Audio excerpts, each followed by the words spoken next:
Well, welcome to the Stone Roadie podcast. It's the one you don't want to miss.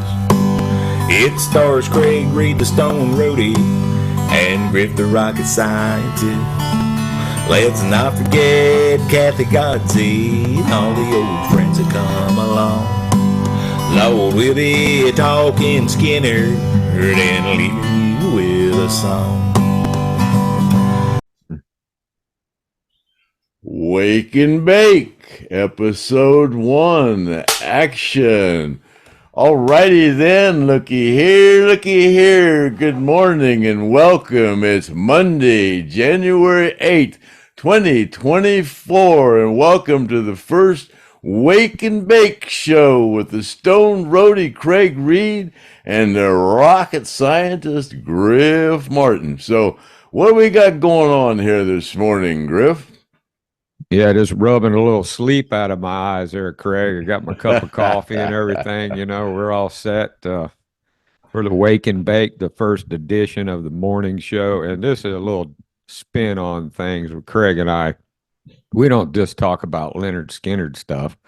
We talk about just about anything. So we're a little bit more versatile what we can talk about now. But that being said, we got all kinds of stuff we can talk about on this morning Wake and Bake on your drive to work, or if you're getting ready for work or whatever. But yeah, fire them up and get ready for your drug test.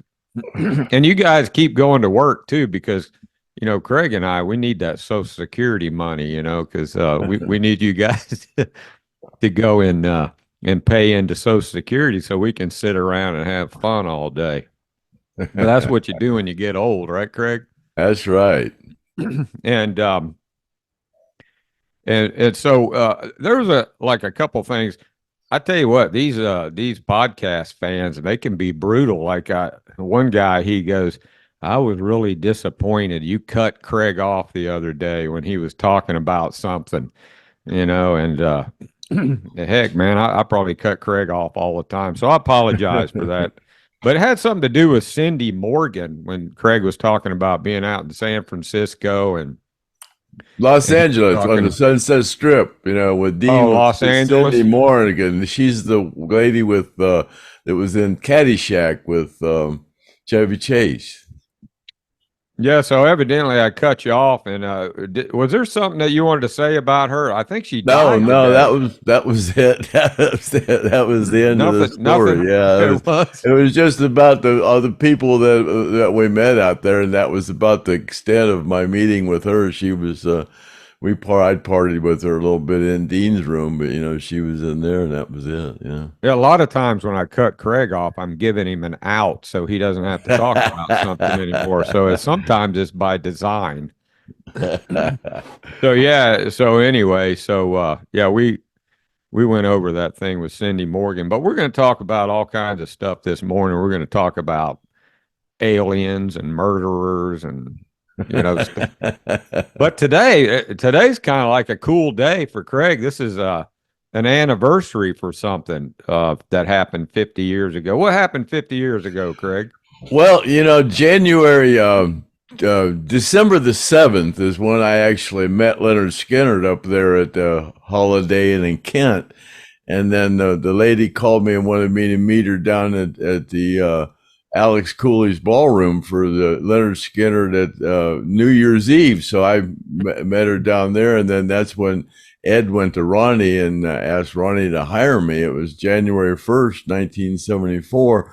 And it was about a week after that, you know, well, I went down to Jacksonville with him in the van, and it was about a week after that is when I started staying at the Hell House. When it was Gary's turn to, because as soon as we got back to Jacksonville, they immediately went right into rehearsals because they were going out to do that album. So the second album. So yeah, it was about a week into it, and it was Gary's turn to stay out at the Hell House, and he was kind of apprehensive of staying out there. I goes, "Hell, Gary, I'll stay out here. All I'm just doing is staying at that Days Inn in there with Ed and Bob." I said, And so he was real appreciative that I was going to stay out there for him. So he went and picked me a mushroom out from under a cow turd and gave it to me. And Ronnie handed me a 22 rifle and said, "Here you go, and guard our equipment." So that was pretty memorable. I'll never forget that. Yeah. So yeah, that was 50 years ago. And like I said, last night, would have been probably the first night I stayed out at the Hell House 50 years ago. So that's pretty cool. Yeah. Yeah, and those of you who just started watching, like if this is your first time watching, Craig, he worked for Lynyrd Skynyrd the original Lynyrd Skynyrd back in the early 70s. And you'd have to go back to our podcast and look at, because there's a lot of stuff on there that you can find out about Craig's life. But we started doing this morning show, kind of breaking into a different venue so we can talk about a lot of different things. And the Hell House, Craig stayed at the Hell House. That's where Lynyrd Skynyrd practiced the first 3 albums, right, Craig? And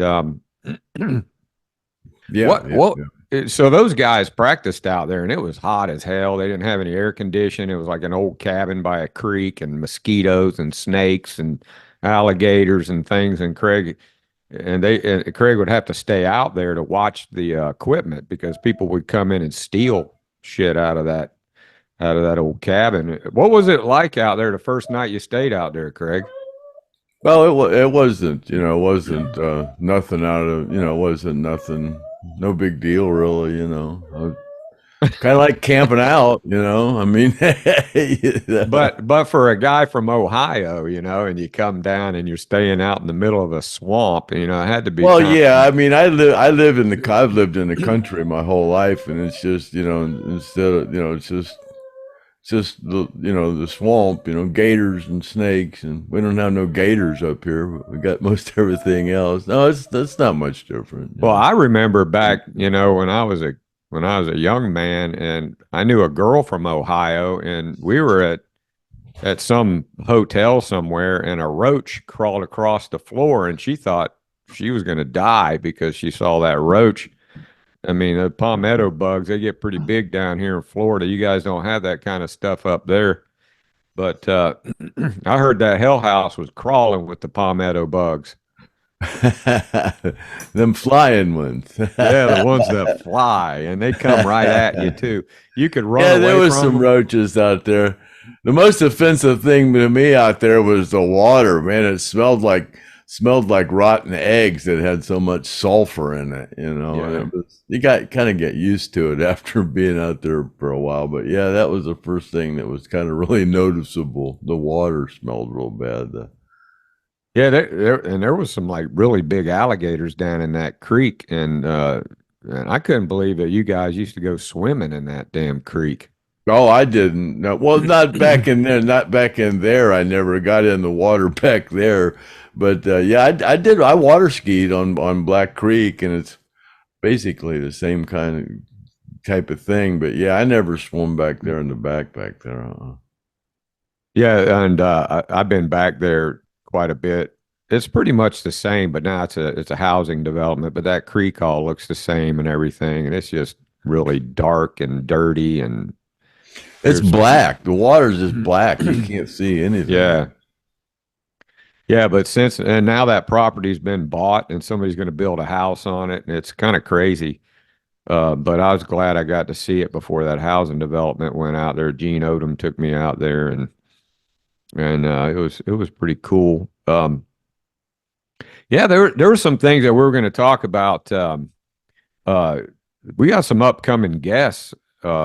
We ran into Steve Lawler at the monument, and he said that he would come on the podcast, and we kind of been rat holing Steve Lawler, so he's supposed to call me tomorrow, and we'll get him on. What did Steve Lawler do for Skynyrd, Craig? Oh boy, that was when Ron Eckerman come into the picture, and him and Ronnie Van Zant were kind of Ronnie was kind of wanting to get rid of Rudge, and he started talking to Ronnie Eckerman about, possibly Ronnie managing the band, because he was our road manager.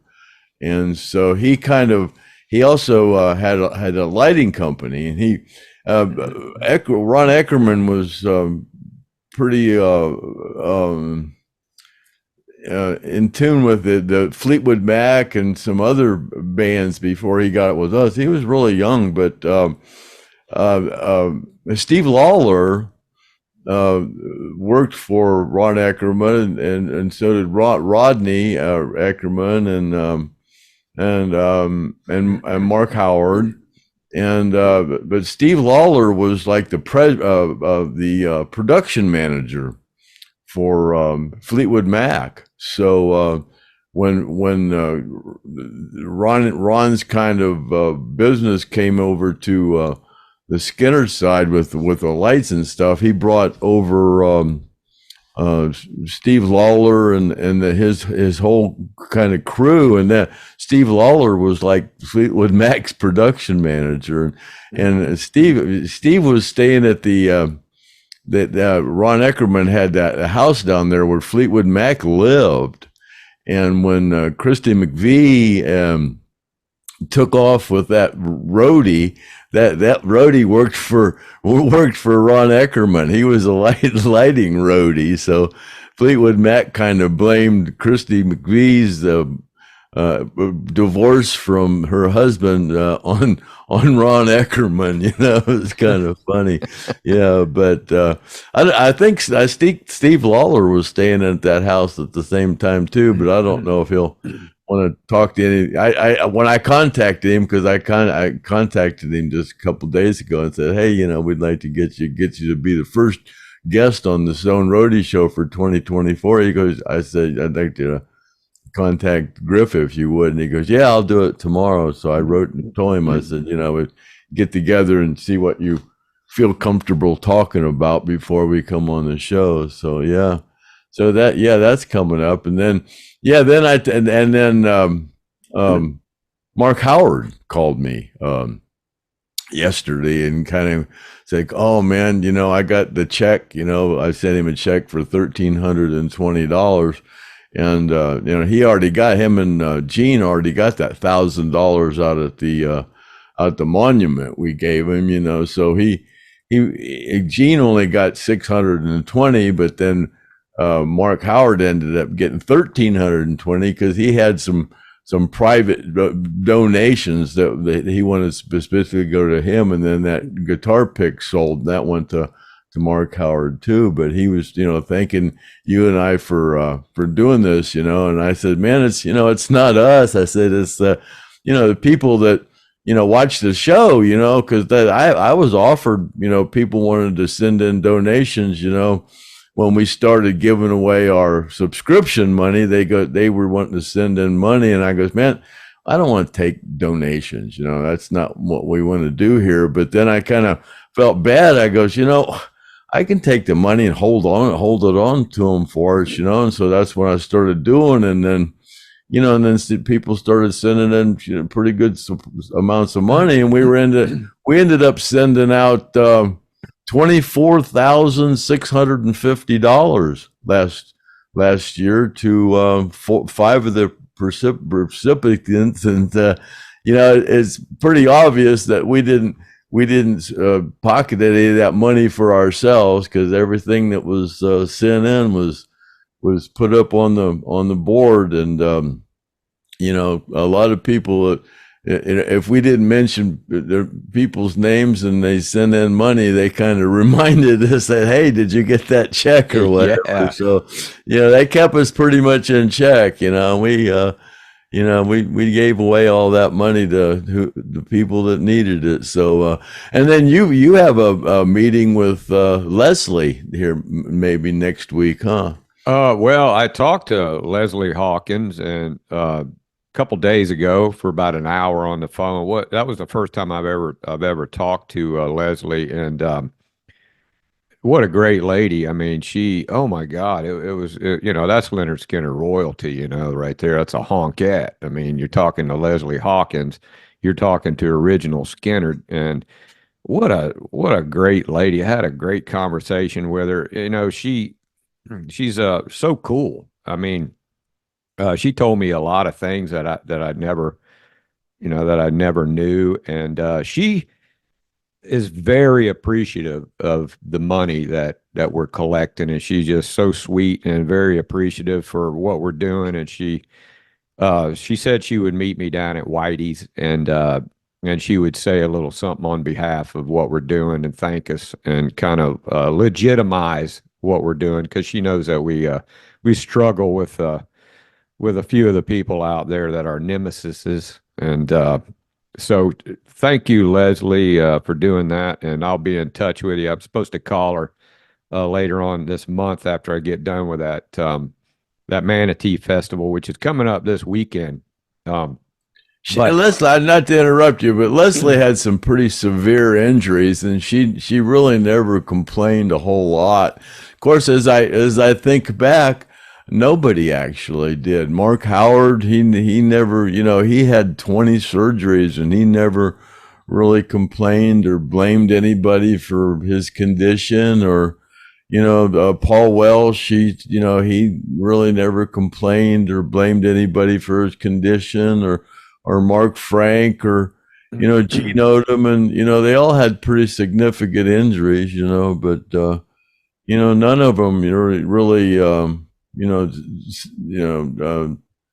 kind of, all of them took it in stride and just kind of went on with their life, and that's a real commendation to all of them, but sorry to interrupt you there. Go ahead. No, well, what's great about on the Stone Roadie show, we've interviewed, I guess, about 5 plane crash survivors. Kenny Peden, I've got an interview with him. I did a really good interview with him, and since Kenny Peden's passed away, and so that's like, something that there was really some great information that. He was talking about Cassie Gaines. He told a little something that nobody knew about how she unbuckled her seatbelt and stood up and looked ahead at where the plane was going. And it was probably the reason that she lost her life, because she unhooked her seatbelt. So there's real cool little stories about things that, come from these plane crash survivors. And having Steve Lawler on, and that's just like Craig remembers Ronnie walking around in the plane and kind of like saying goodbye to everybody, or sort of like apologetic. I don't remember a lot about that plane, because I was really into that card game, and I was talking to Mark Howard about it the other day because I wanted to ask him about what he remembered. Because we were really intense in that card game, and there was a lot of money involved in that. So. What I remember was we were playing cards, and Billy, we heard that the plane was having some problems, and Billy Powell got kind of concerned and wanted to change seats with one of us, and we were all playing cards, and none of us wanted to get up. So I remember that Billy coming back and wanting to know if one of us would change seats with him. And then the time period in between that and when Ronnie came to the back of the plane and just turned around right at the end where we were playing cards, and just turned around and looked down at us playing cards, I'll never forget that, and nobody could ever tell me that didn't happen. And then he just didn't say nothing. He just looked down at us and looked me right in the eye, and I'll never forget that. And then he just walked to the front of the plane. And I asked Mark if he remembered Billy coming back there and wanting to change seats with one of us, and he said no, he didn't remember that. But I said, well, do you remember Ronnie coming back there? And he goes, yes, I do remember Ronnie coming back there. And just like you said, he looked down at us and didn't say a word, and then he walked to the front of the plane. And then Mark said, I remember somebody saying, what are we going to do with these chips? And Mark said, F these chips, and threw them. And I said, well, I'm the one that said, well, what are we going to do with these chips? So, we kind of remember the same thing there, but yeah. Yeah, we want to ask Steve Lawler because Steve was sitting there playing cards with us. He was one of the ones playing cards with us with Ron Eckerman. Of course, Ron Eckerman died here a few years ago. So I want to ask Steve Lawler if he remembers Billy coming back and asking us if we wanted to change seats, or if he remembers Ronnie coming to the back of the plane. It's because there's kind of a controversial subject there. And how cool is that? That when we get Steve Lawler on, you got Craig and Steve, who probably you guys haven't talked about that plane crash in years. No, we hadn't spoke since the plane crash. I hadn't seen him for 50 years, except when he found out I was going to Mississippi, so he made it a thing to go there, and we finally talked, and then we talked about him coming because he's still in the business, so I didn't want to know if he'd want to get involved in the Stone Roadie show. And he goes, "Yeah, I ain't got a problem with it." Yeah, he was really cool when we met him at the monument. He said, "Sure, I'll come on there. I don't have a problem with it." And so that was nice of him. And then so I'll talk to him tomorrow, and we'll get him set up to come on, and then we'll ask him about it. So you guys, stay tuned for that. That's going to be cool. And then I'll get Leslie to say a couple things, and we'll get to see how she's doing. And then we got other guests coming on there on the Stone Roadie show coming up. It's going to be a great 2024. It's going to be chock full. So we're going to have all kinds of cool stuff. And then Craig and I, we started this whole morning show, and I think we kind of wanted to change things up because we wanted to be able to talk about other things too, not just Lynyrd Skynyrd stuff and bouncing stuff off the Stone Roadie. You never know what Craig's going to say. He's kind of fun to have around and hang around, and on a morning show you can drive to work and listen to Craig and his antics. So we talk about anything, current event things, and just things that just kind of pop up. Like one of the things I was telling Craig the other day about some stuff, and just we'll be on the phone, and then it'll just turn into a conversation, and we'll go, "Hey, we should have recorded that.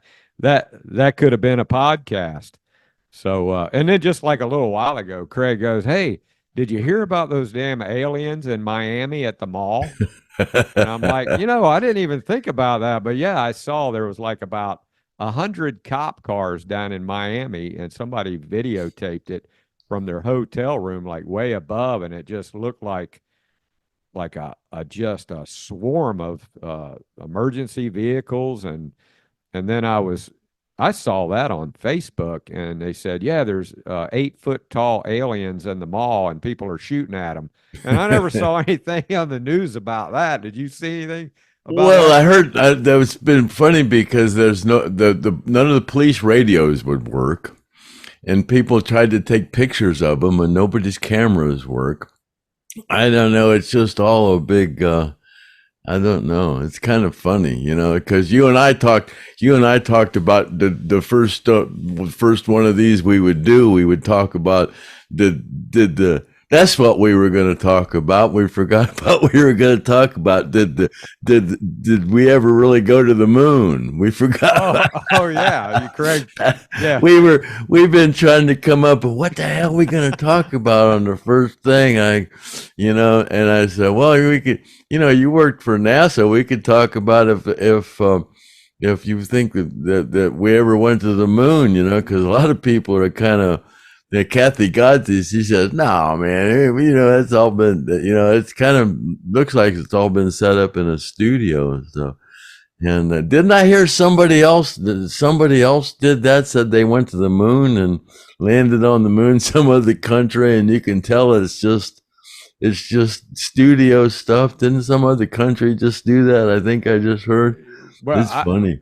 I get a lot of people because they know I worked at NASA for 35 years, and just so everybody knows, I was in space flight hardware transportation, and we moved satellites and booster segments around, rockets, the crawler transporter. We used to roll it over to the VAB, and where they'd stack up a space shuttle or a rocket on top of a mobile launcher, and then that crawler would go underneath the mobile launcher and pick it up. And so I worked with like a lot of astronauts, and I knew astronauts, and I would hang around and sit there and talk to them. And it's crazy because a lot of people don't realize, that these astronauts, uh, a lot of these astronauts are colonels in the Air Force and the Marines, and they're not just, they're going to the moon, but they're not just some Mister Rogers guy in a spacesuit. These guys flew sorties over Iraq and blew up trucks and bunkers and all kinds of things. I mean, they've actually blown hundreds of people away. Yeah, they're astronauts, but they defended our country. And then they say, well, did we really walk on the moon? And, I mean, I knew guys that worked in the closeout room that loaded the astronauts into the space shuttle. And so I know for a fact they did load the astronauts in the space shuttle, because there's people that even think there was no one in the space shuttle when it took off, that it was all staged and there's not really a space station and things like that. So as far as that goes, I'm going to have to go ahead for the record, in my opinion, and say, yeah, there's a space station. They did launch astronauts in the space shuttle. Is it possible that they took them out of there and when the cameras weren't on them and they snuck them out of the pad? Yeah, but spending time with those guys like I did and talking about their flights and the things that, I mean, I used to interview astronauts just to see how cool it was to be in a space shuttle when an external tank jettisons off of it, and the boosters, and they told me details about all that stuff. But if you ask me, did they walk on the moon? I'm not so sure about that. It does look a little fake, and knowing what I know about NASA and how hard it is to get anything to do just right in one time. I mean, they're so slow around there, and getting everything all together to be able to land on the moon as many times as they did. And what I've seen as far as evidence that it was all a big movie is kind of like, especially with our government, as sneaky as they are. Did it happen? I'm on the fence on that one. So, if you ask me, did they walk on the moon? I don't even know. And I wouldn't put it past them if they didn't set that up. But yeah, as far as the space shuttles and the space station, there's a space station. There were astronauts. Is there a flat Earth? What do you think, Craig? Is there a flat Earth? I think it's pretty round. I've been around it a couple of times. I think it's round. Yeah. Yeah, and then there's people that think there's a dome, and that you can't get outside of that dome, and that the stars and the moon and everything's a hologram. So I'm not so sure we're not living in a simulation, though. There's a lot of people speculating that, Well, things are getting real, that's for sure.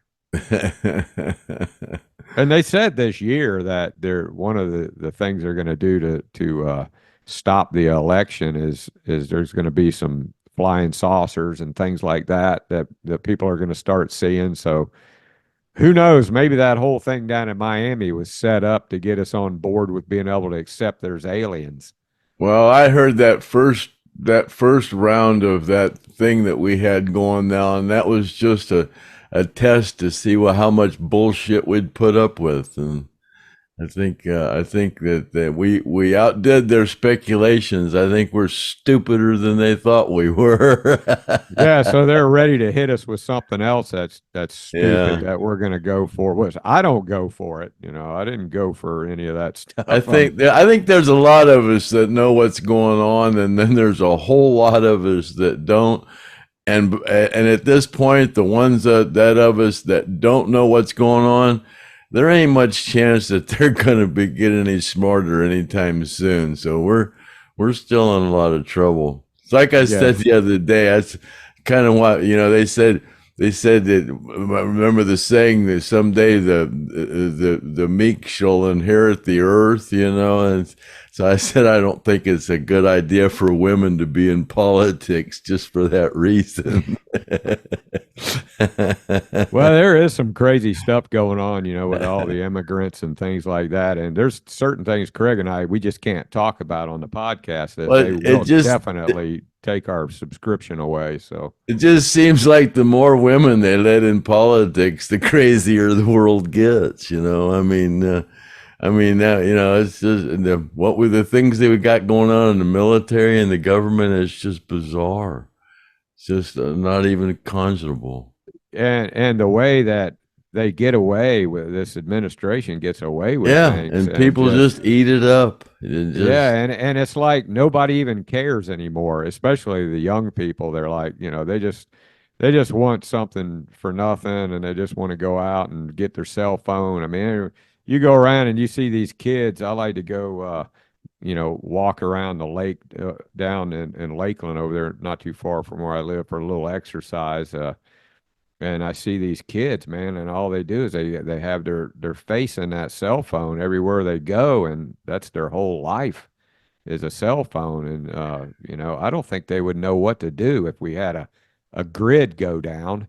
Well, a lot of people started working from home, and I don't think that's going to go back to where they go back to brick and mortar. I think that that's kind of going to be a staple. A lot of people. Well, there's definitely something going to happen this year because it's an election year, and all I can say is get you a big bag of rice and some canned chicken or something, in a closet full of some water. Because the creatures of comfort aren't going to like if things start getting hairy during this time of year. And then I guarantee you there's something getting ready to happen because my gut feeling is really overriding my sensation of normalcy right now. But yeah, Craig, and then we were talking a little bit about football. Falcon. Oh yeah, the Cleveland Browns. Yeah, you know what? I promised myself I wasn't going to pay attention to any kind of football this year, and then I was amused that Cleveland got that one quarterback that they couldn't even use for like a year because he was facing all those sex charges, and then they get him play, and then he didn't do anything. He got hurt, and they paid him more than any football player ever made in the history of, and he's still with the Browns. He's sitting on the bench and making $500 million to sit on the bench. And they've had, I don't know how many quarterbacks. And finally they find this Falco sitting at home watching football on TV, and nobody wanted him. And he stayed in shape, and they said, come and play with us. And he went out in the first game he played. The first pass he threw was a touchdown pass. And he's got the Browns. He's 39 years old, man. He was ready to give it up. And he kind of said, the only team I'd like to play for would be the Browns. And I forget what reason that was. But, man, I'm really, I got to hand this guy. He's 39 years old, man. He's like just brought this team they've tried everything for all these years, and this guy's finally making them click, but today they didn't have to. They played Cincinnati. They didn't have to win because they've already got the wild card or whatever clinched, so they didn't have to win today, so they didn't play Falco, and they got their asses kicked. Yeah, man. They're probably saving him. They don't want him to get hurt. They were saving their running back. I forget the names or whatever. I don't really follow them that much. I just kind of like this Falco guy. I think I just really respect him, and the coach too. I forget Stamsy or whatever his name is. He should get coach of the year, man. He's but yeah, I'm kind of following the Browns and rooting for them. I didn't think I'd ever do that before, but it's kind of an interesting scenario. It's kind of like a Cinderella story, the guy comes off the couch and wins the Super Bowl, but man, the game that's coming up is the Browns and the Baltimore Ravens, and people that follow football know that the Ravens used to be the Browns, and they left Cleveland, at nighttime. They just kind of abandoned Cleveland, and Cleveland was out without a team. So, yeah, Cleveland and the Ravens are big rivals, So, this game against Cleveland and the Ravens is going to be a big game. So, that'd be pretty cool. So now Ohio's on the map. You got you a star quarterback and going to the Super Bowl, and that's going to be a pretty interesting game. They'll probably have some screwed up halftime, though. That's the one thing. It's always some shitty halftime. I was talking to John Neal today, and he was talking to me about Billy Ray Cyrus, and he went to school with Billy Ray. A lot of you know that Paul worked for Billy Ray. Paul Abraham. But John Neal actually went to school with Billy Ray and was really competitive. Billy Ray was really competitive in all the sports, and so was my friend John Neal, and I guess Billy Ray was on the played for what was it? Russell, Kentucky. He was on the team with Russell, Kentucky, and won the state championship with Billy Ray Cyrus. And then I guess Billy Ray wanted to be a baseball player. He wanted to be he thought he wanted to be the next Johnny Bench, man. He was a catcher, and John told me he played baseball with Billy Ray, and he was a good athlete, man. He was a really good athlete, and God, it was after high school. Billy Ray was just messing around, and he was singing like I do, just goofing off, And somebody said, "Hey, you've got a good voice," which nobody's ever told me that, but said, "Hey, you got a pretty good voice. You ever think about maybe singing?" And Ray kind of tried it out or whatever, and went and got him a guitar, got a right-handed guitar. And he couldn't play the damn thing, So then he flopped it upside down, got a left-hand guitar. He found out he could play guitar better left-handed.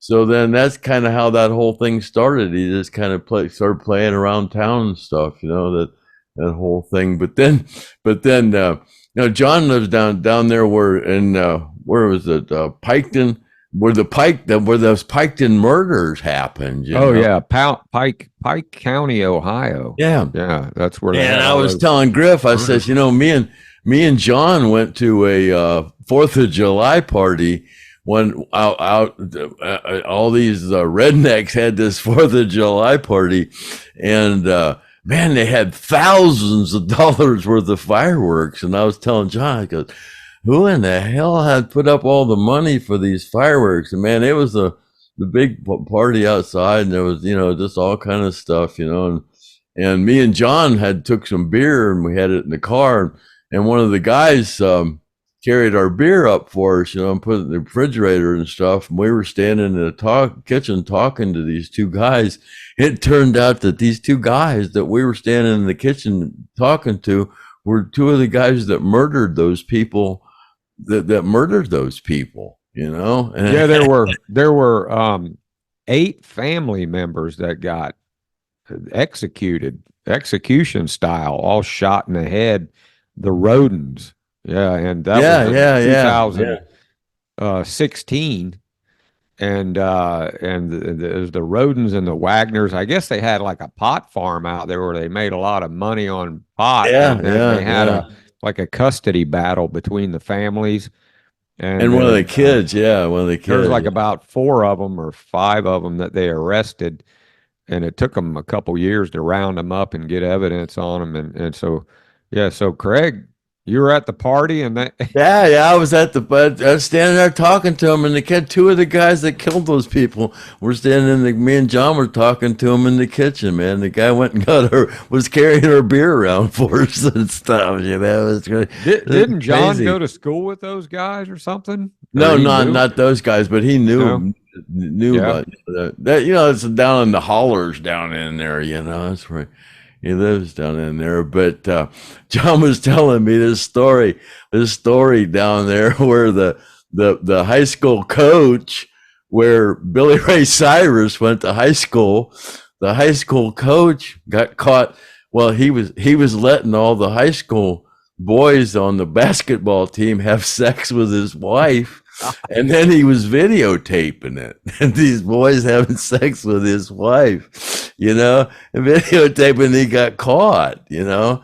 I guess one of the I didn't hear that on the news, though. and no, it's not on the news, but well, this is supposed to be a rumor. I'm supposed to make that clear that they heard this from some woman that works for some other school that heard it. She works in the office or something from some other school and heard it that was happening at this other school.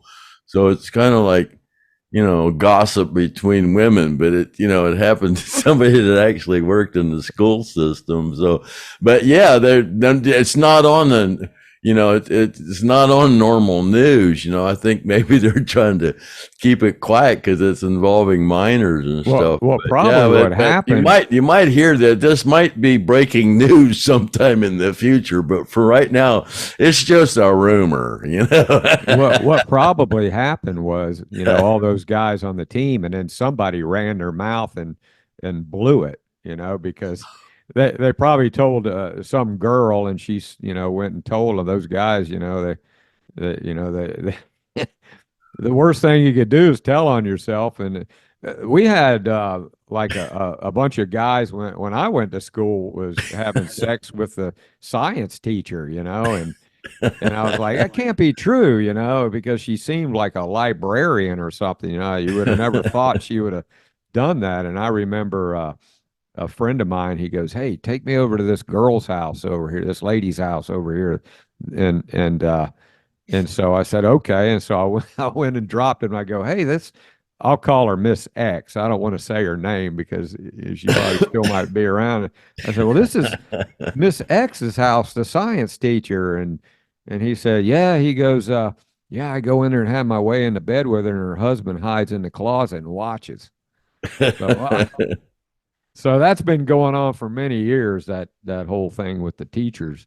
But well, yeah, you know what? When I went to school, I had a couple of teachers that were really kind of sweet. I kind of really acted like they were really nice to me and stuff, because and looking back, I wonder if I wouldn't have maybe. I was a little naive back then, didn't know anything like that. Yeah, they were probably wanting some action. Correct? I was never attracted to older women, but these women back then, heck, when I was in, eighth grade or whatever, they weren't but about if they were 23, 24, they were only about 10 years older than me or whatever. But I looking think back, I wonder now, I think it's a little different though between guys and girls. Is one thing, a guy, he's really not going to complain about the teacher letting him have his way with the teacher. It's kind of crazy, a boy complaining, but there's a lot of women in jail because they had sex with boys in school. I don't imagine any of them boys were complaining. I imagine they were bragging. That's how they got in trouble, because they were. That's how they got caught. Yeah, that's how they got caught. That's funny. So John Neal told you about that just recently, but it's not like maybe this is. Well, he just said he said he heard it through the grapevine. It's just. We were talking about them piking things, and it's crazy down here. He says, "Man, have you heard about the thing that's happening at the high school up there?" And I goes, "No." And then he said he heard it on the news, but then I don't know. It's just a rumor at this point, anyways. But it's kind of comical. Well, that kind of stuff, they don't hold back. I just, if anybody has, anybody that this has kind of happened to, that they had the extra activity with the teachers or the teachers' wives or someone and comment with, how often does this happen? You know, or if you saw aliens down in the mall in Miami, if you saw any aliens, send us. Yes, put something in the comment down there so we can get a hold of you. We can get an eyewitness on the Stone Roadie podcast of somebody that saw one of those aliens. That would put our subscriptions up, wouldn't it, Craig? but hey, we were only going to do we when we started talking about, well, before we close, as I'm looking at my monitor, I wanted to show this robe I got on. This is actually a robe that you've seen, Ron. This is one of them Japanese robes. This robe was actually on the airplane when it crashed, and I had one of these, but I don't know if this one is mine or if this one. I don't know. I don't know. It might be mine. It might have belonged to somebody else. But once all those clothes got all mixed where did it up, come from? Where'd the robe come from? It's from Japan. But it was on the airplane. I got it out of the warehouse. You know, when it was in the warehouse. So it was in one of your suitcases. Well, it was my suitcases were all broke open, you know, and strung out with everybody else's, but this was in there. So yeah, I don't know. That's a pretty fancy robe. It looks like it's brand new, man. No, man, this thing. Yeah, is it kind of beat up? Yeah, yeah. Oh, is that ripped? Yeah, it's been, yeah, you can see it's not in very good shape. But I think it's 50 years old. Yeah, a lot of people would like to have that robe, though. I guarantee you. This was I just pulled this out of storage. This was downstairs, and I was down there and I saw it, and I kind of threw it in the dryer and got the wrinkles out of it. But you still have like a bunch of other robes too, right? That oh my God, yeah. You had on the road. It's like I said on the other podcast. Anything I have one of, I have 50 of. Just like Craig has I got a collection. He's got a key collection of every hotel he ever stayed in, and he can't find it. And I said, Craig, get that. Oh, I can find it. I know where it's in. It's in a laundry bag from Japan. It's full too. I think that thing probably weighs 50, 60 pounds, maybe more. I don't know. How many keys do you think you have? Oh my God, I don't know. There's got to be 400 in there. I don't know. Yeah, I mean, it's keys from like Australia and Europe and things like that. Oh, it's every key I ever stayed in. Every hotel room that I ever stayed in, I have the key to it.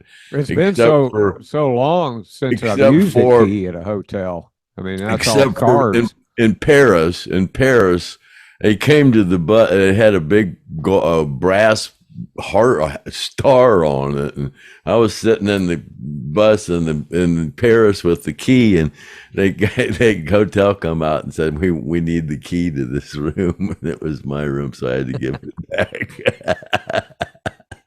back. Craig's kind of a klepto hoarder.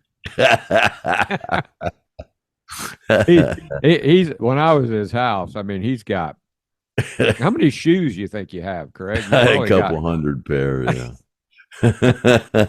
Like, what can you do with all those shoes? You know? But I'm sure they all fit. And Craig, like, you know, Craig's got an outfit for every occasion. Oh, and another thing, Craig, before we leave, I wanted to talk a little bit about is that microphone giveaway too. You know, you guys make sure you get these letters in before the yeah, we're going to do that on the 18th. Was that what it was? Something like that, but you got to have them in before the Martin Luther King Day, which I think is the 16th. Yeah. And just send an envelope to Craig with that address on it, with your return address in the corner. And I think you guys really ought to go for that microphone. It's just you're going to be sorry if you don't. And I'll just leave it at that. Just a little hint. You'll be sorry if you don't. So that's another thing that we got. And you guys like and subscribe. We're going to be doing these morning shows probably about 3 times a week and see how they work, see if people like them, if they want us to continue doing it. And the other thing too is the Sunday morning acoustic. Need to get you guys to send in your file of your acoustic songs of somebody recording you in landscape. Had one guy, he sent me a file, and Craig and I we found that we don't like to use a portrait video because it's kind of screws up the editing. And so we need it in landscape. So there's a gentleman I was talking about on Facebook. He sent me a cool song that he played and he wrote. And make sure that you are visible. The whole guitar is visible. We can see you playing the chords and see what you're doing. And it's in landscape. And that gentleman that sent me the note, do that for me and send me a new version of that. And I promise I'll get it on there so we can see you playing. And we need all you guys that want to stick a acoustic song on the Stone Roadie Show Sunday morning acoustic, so you can get your material out there. It can be original. It can be, a cover tune. We really like the originals because we get monetized for the originals. And if it's something that you're covering, that they're not going to pay us.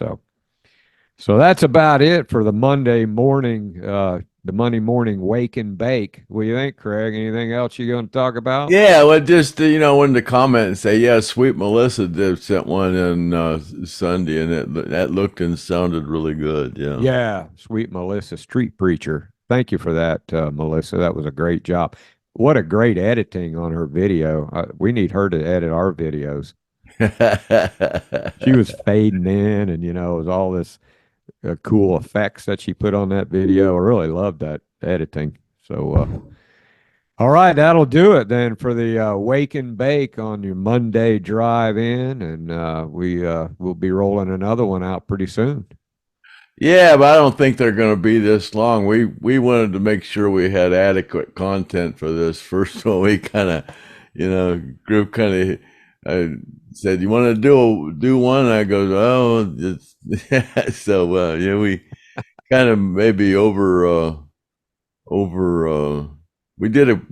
pulled a Kathy Godsey on you. We over whatever we did. Yeah, over. Yeah, but you guys, you can watch it all day. It's we put them on at 6, right? 6 o'clock, Craig. And 6 a.m. Yeah, 6 a.m. So. Wake and bake with the Stone Roadie and Griff Martin, the rocket scientist. But we're not going to do them this long.